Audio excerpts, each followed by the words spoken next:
Hey, how are you doing, Miss Johnson? Hi, Chris. How are you? Nice to meet you. Alright, it's nice meeting you. I was with Bobby Taylor. I'm sure he told you.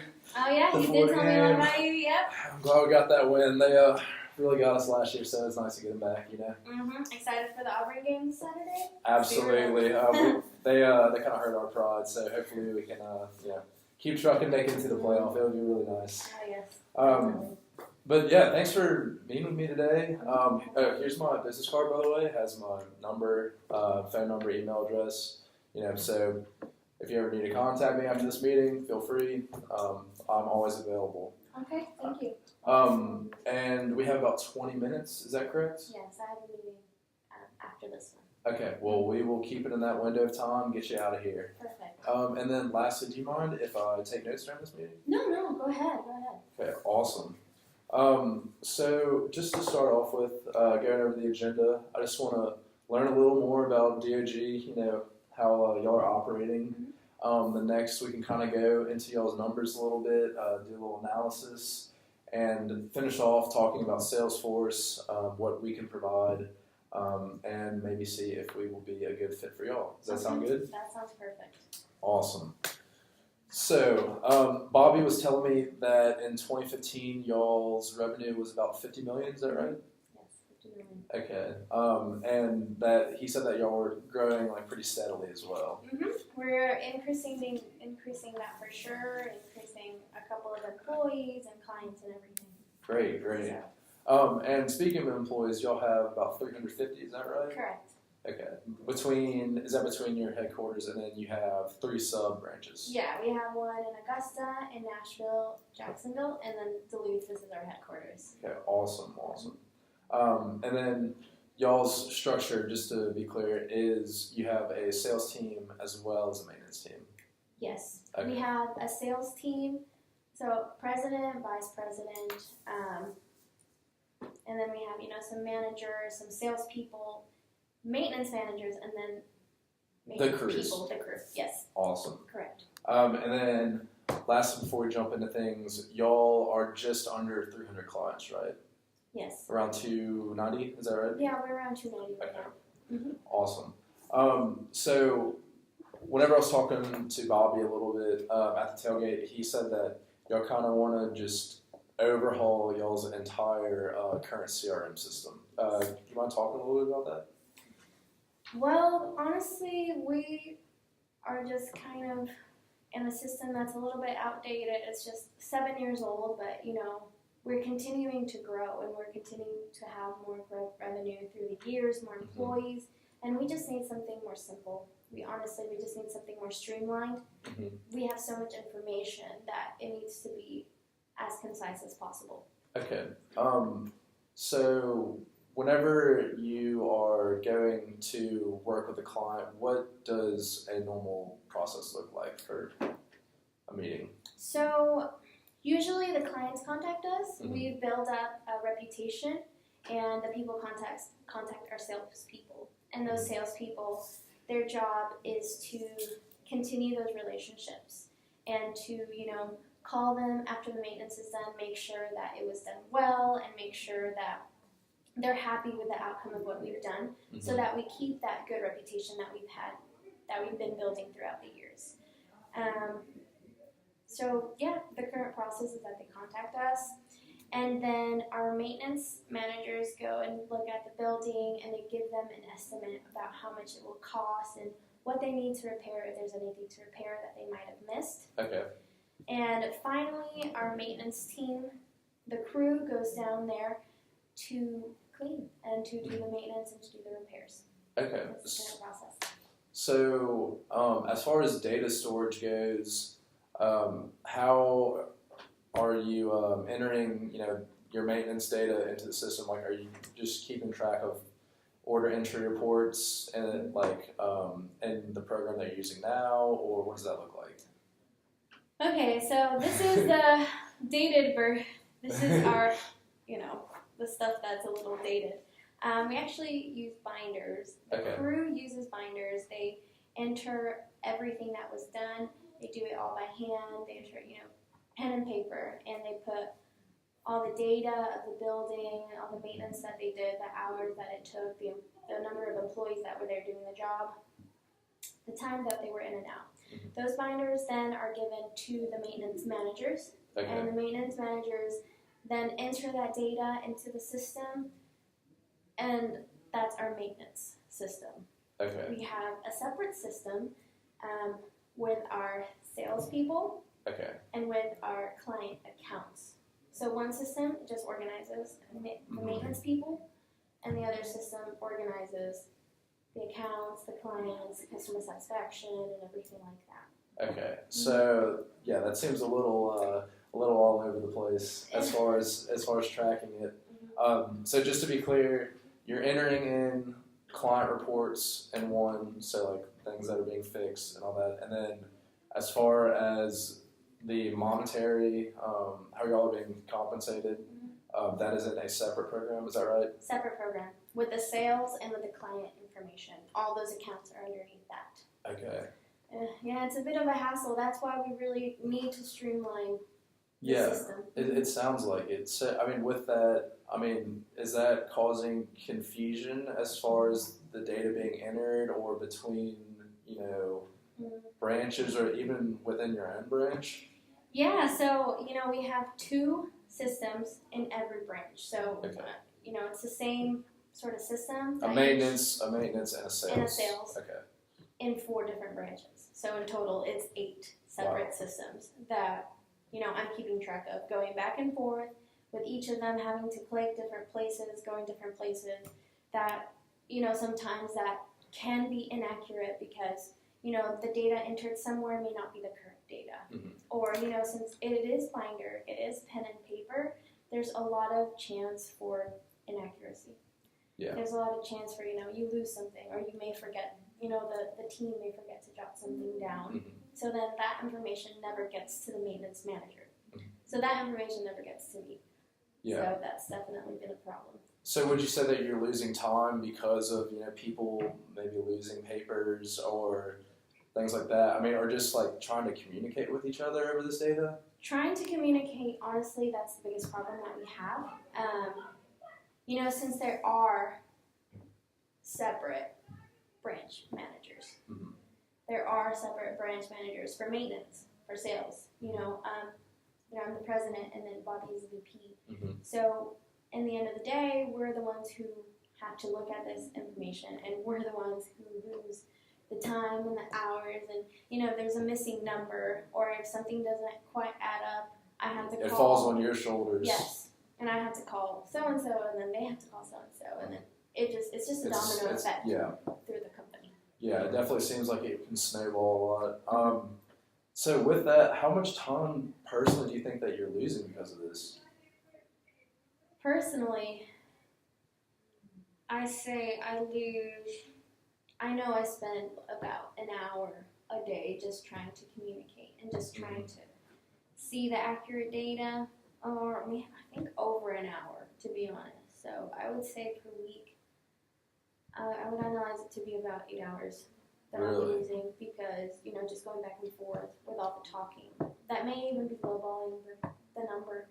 That's just all I can think of right now, 8 hours. So, by the end of the week, obviously that's a full work day at the boss that you're spent communicating. Do y'all have any system that allows you to communicate between the branches, or is it just, phone calls and emails? Phone calls and emails. Good old fashioned, What's really killing us, though, is that we have the 2 separate systems. Yeah. Is sales and clients, and then the maintenance data. So there's a lot of cross-checking. Cross-checking and making those phone calls. And keeping up with the data, analyzing the data, that makes it very difficult. At the end of the day, I don't even have time to look for new leads. I don't have time to see how we can increase revenue more than we are now. Because of the time spent cross-checking. Correct. And like you said, whenever you might lose a number in the mix or whatever, that has to make it pretty hard to analyze, your sales. And I know that you said y'all are growing, and that just has to be pretty frustrating whenever you know, you can't do what you need to be doing on a day-to-day basis. For sure.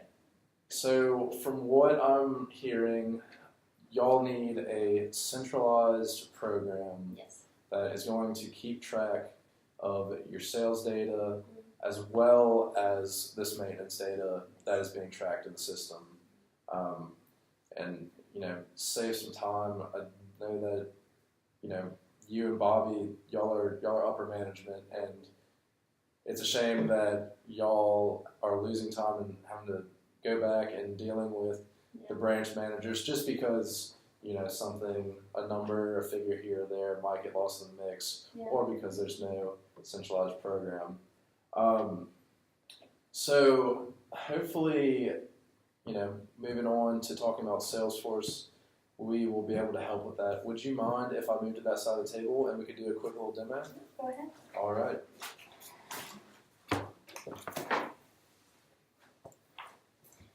Man, saying these things out loud is just really... Yeah, it hurts, you know? It's one of those things that you might not realize how much time or potential money that you're losing. Well, time is money, but it's not one of those things that you really realize what you're losing until you say it out loud, and then you're like, wow, you know, this is an actual problem that we need to fix. No, definitely. Well, hopefully I can show you some features of Salesforce that will fix that problem for you. Okay. So if you look at the tab in the top left corner, you can open up Service. So the Service tab is going to help out with your problem of having two separate systems. You're going to be able to keep all of your data in one place. All you're going to have to do is just make a separate account, but it'll be under the same tab. So, you know, you will have that sales data and that maintenance data, both of which can be tracked by Salesforce. If you want to set a goal for your team to maybe incentivize them, say, hey, if we reach this amount of sales, you know, the top performer will get a bonus or whatever like that. You will be able to put that in there and then, you know, track the growth of DOG. And then second, you talked about how, you know, you're having communication issues because of these two separate systems. One of my favorite features about Salesforce that I always reiterate to my 43 clients is this chatter feature. It is so useful. I've heard so many beneficial things about it. You're able to talk to anyone, not only in the Duluth brand where you're working, but you know, Jacksonville, Augusta, Nashville, any of the other branches will be able to talk to each other right away. You know, it kind of works a little like social media. You can share a post or a poll, get real-time responses from people, and you know, it cuts down the emails and phone calls that you're going to be sending every day, 100%. Wow. Or maybe not 100%. I'm sure you're still going to have to call people. Right. But a little bit. Helps with the communication, for sure. Definitely. And then one last thing that I think would be beneficial to show you is that if we go to this service tab again, you're just going to be able to keep track of all your accounts in one place, because I know that y'all have a lot of data that y'all are entering in. This will hopefully eliminate those binders that y'all are using. Yeah, that's what we're trying to do. You know, reduce some paperwork and, you know, maintain those relationships that y'all built. I know y'all pride yourselves on providing the best service for y'all's clients, and to be able to have all the information right there, it really does make it easier to, you know, maintain some of those relationships. Okay. Are there any other questions that you have about the program? Well, it actually looks really great. It's all very streamlined, just really what we're looking for. Okay. I would just like to know what the price is, because it looks like it's such a great system just from first glance. So I would just like to know how much it would be for us. Okay, yeah, we can get into that. I'm going to head back to the other side real quick. And let's get into these numbers. Okay. So, out of all the personnel that DOG has, you know, I was kind of looking at y'all's structure earlier, and would you think that everyone in y'all's company would need Salesforce if you were to implement it? To be honest, no. The maintenance people wouldn't need it. They, they wouldn't need access to that. Okay, well that, cuts out about 75 people, so that'll leave you with about 54 people that could possibly utilize the program. Mm-hmm. So getting into the numbers, Salesforce is sold on a per month, per person basis. And how the breakdown works is that it is going to be $85 per person per month with a one-time $18,000 installation fee. This also includes the training that we provide to use the program for your employees. But breaking that down on a more realistic level, if 54 people are going to use it, you're looking at about $4,590 per month. $4,590? $4,590 dollars per month. And the first month with that installation fee would be $22,590. But like I said, after that first month, that fee, never have to pay again. Even next year, if you continue to use it, it's a one-time thing. So a full first year implementation of Salesforce for DOG, you're looking a little under $75,000. It's going to be $73,080 for the first year. But like I said, fees one time, so after that it drops all the way down to $55,080. So, whenever you really think about the time that you're losing, I know you said that you're probably losing a full work day every week. If keeping it low, like $10 for every hour that you're losing, not only you, but the rest of the company. Right. I mean, that's tens of thousands of dollars going out of your pocket at the end of the year. So at the end of the day, it might recoup those losses for sure. No, yeah, honestly, I was expecting it to be a lot more, just because, it is so streamlined, and like I said, we have two systems, and that's obviously, more costly than we have expected it to be with all the binders and all the losses and all the time. Like you were just saying this out loud is, it's really, we need to do something about it. We need to do something quickly, so I would like to get together again. But with all the other managers so that we can make this decision, and I'll talk to them about all the benefits that you guys can offer. I figured that it's hard for one person to make a complete financial decision for the team. But if you wouldn't mind, if you are available to meet sometime next week, would you want to work something out or? Yeah, next week I'm available at 3 on Tuesday. On Tuesday? Okay. Tuesday, does that work for you? Yeah, definitely. Okay. One last thing, if we are going to do 3 on Tuesday, would you mind signing this advance contract? Sure. I'm just going to return to the team and just mark you down. Like I said, nothing, you don't have to commit to anything, but we would love to talk more to you and the rest of the team about a meeting day. Definitely. I want to talk to you more as well. We've had a couple of CRM system people come in, but this one is definitely the most streamlined, the most simple one that we've seen. So I know that they would love to hear about it, and I look forward to meeting you again next week. It was great meeting you. Thank you so much, Sandy. Great. Thank you so much. Have a good one. You too.